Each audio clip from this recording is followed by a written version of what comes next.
Hi everyone, so today we are going to be learning how to do the flat alpha technique. So if you want to know how to do this, then just keep on watching. So I have some examples between doing the flat alpha technique and then not doing it. So this is one of my really old bracelets. This was back when my technique wasn't really that good to begin with, but you can just kind of see it's very bumpy and a lot of the knots kind of poke out a lot.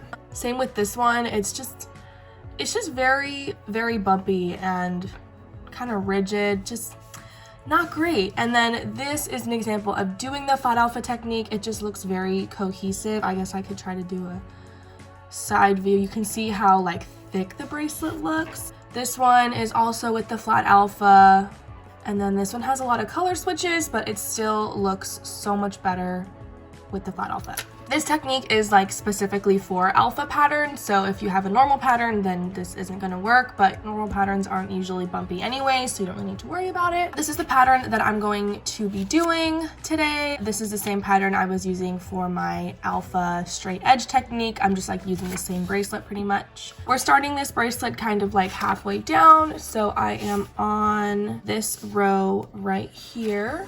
So I'm going to go ahead and just do this row. So the flat alpha technique is really only within the color switches. So the issue that a lot of people have is when they switch their colors, the strings kind of just get really bumpy and it just kind of looks very rigid. So they do the flat alpha technique, which basically just changes how you do your color switches to make it so that it looks more flat. So my leading string already was my white, and that's the knots that I have to do right here. So I'm gonna just do those like normal. All right, so I need to do this knot right here. I just marked it. That's the knot that I'm on right now. So I need to go from white to this pink color. So in order to do this color switch with the flat alpha technique, I'm going to grab my pink string. And normally when you do a color switch for alpha patterns, I'm gonna just explain it in terms of the colors, so I'm not saying like leading string, background, like whatever. So normally for a normal color switch, you would just take the pink string, go over top of the white string, and then just grab your next bass string and just do it like that. But for the flat alpha technique, what I'm going to do is I'm going to start by taking my pink string and I'm going to bring it next to my white string right here.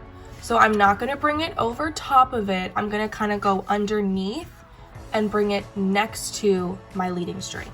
I'm going to grab my next bass string in line that I need, and I'm going to start by doing half of a knot. So I'm doing backward knots right now, so I'm just going to do half of a backward knot. And now I'm taking my white bundle of thread here and I'm going to cross it over top of the bass string and then finish doing my knot. Okay, so that must have been a little confusing. I will explain it again, obviously, but I'm gonna keep doing my knots like normal, and then once we have another color switch, we can show you guys again. So now we are right here in the pattern, so I have to transition from light pink and then switch over to my darker pink. So I'm gonna fish out my darker pink threads here. And I have all of these other strings down here, so obviously I have like blue in the pattern, so I have blue thread. So all of these other strings, I'm just going to put my dark pink string over top all of them, like just kind of not worry about them, just kind of cross over all of them. I'm gonna bring my dark pink string underneath my leading string, which is my light pink. I'm gonna bring it underneath and just bring it right up next to it. I'm gonna grab my next bass string and I'm going to do half of a backward knot, because a full backward knot you have to do the 4 and then do the knot twice, right? So you have to do 1 and then you have to do 2, right? But for the second half of it, I'm going to take my light pink string and I'm going to cross it over top of my bass string and then finish doing my knot.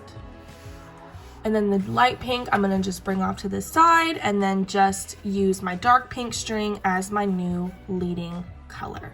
For me, when I learned how to do this, I kind of had to like watch the video and then like do it with the video because it's a little confusing, but once you get the hang of it, it's really easy. All right, so we just finished this row right here. So now we're moving on to this row. And right now my leading string is my dark pink, but in this row, my leading string needs to be my light pink. So we have to do a color switch on the edge. So anytime there is any type of color switching on the edge or near the edge. I do not do the flat alpha technique with my color switches. I'm going to put a picture on the screen right now of what it would look like if you did use the flat alpha technique on the edge. This picture is from Alex Innovations. I watched their video when I was first learning how to do this technique, and they showed this picture in their video. I'm gonna just use the same one because I don't have any of my own examples to show you. You can kind of see the string is like visible on the outside, so you don't want to do any flat alpha technique on the edges or near the edges. If you have like multiple color switches towards the edge, I just don't even do the flat alpha technique. So for the edge, I'm gonna just do it like normal. So I need my light pink string, so I'm gonna just cross this over top of my dark pink, and I do the straight edge technique. So I'm gonna just do that,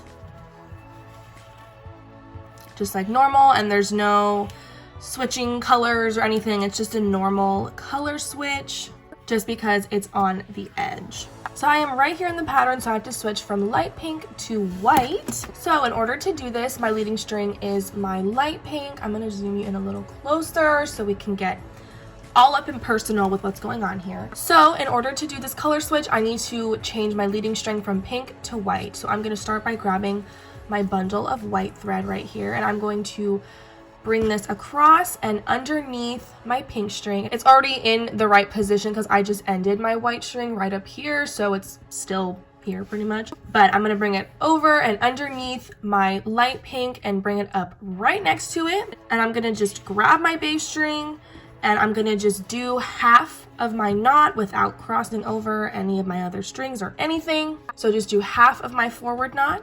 Once I've done half, I'm gonna then grab my pink string and then cross it over top of my bass string.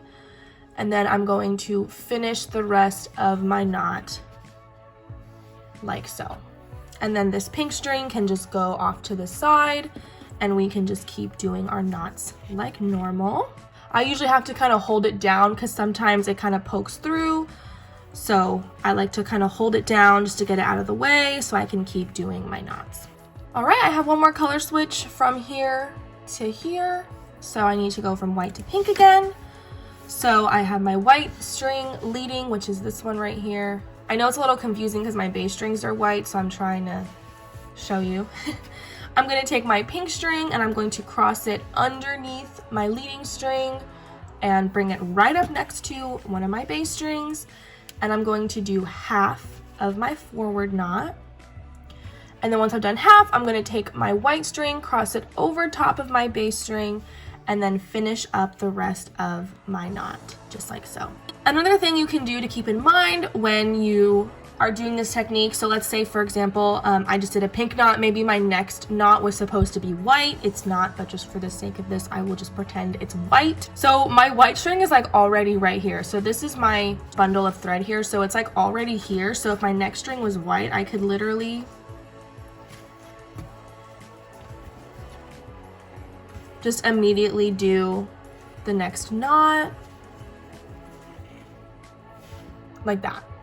And then now my pink string is like right here, so I can then just do it again. You get it. So you can kind of see they're kind of like together right there. So if you didn't want the pink string anymore, you'd have to really make sure you move it out of the way. Get it? Cool. Okay. So that is pretty much how you do the flat alpha technique. Just make sure you're careful and you're not really doing the flat alpha technique towards the edge of the bracelet. So like a lot in this one, I had a ton of color switches. So I had like a ton like really close to the edge right here. Just do normal color switches when you're closer to the edge, especially if you have like a lot of color switches. But that was this video, so I hope you guys enjoyed this and I hope that it was helpful for you. If you have any questions at all, please leave them down below and I will do my best to help you. Yeah, I will see you guys all later. Bye.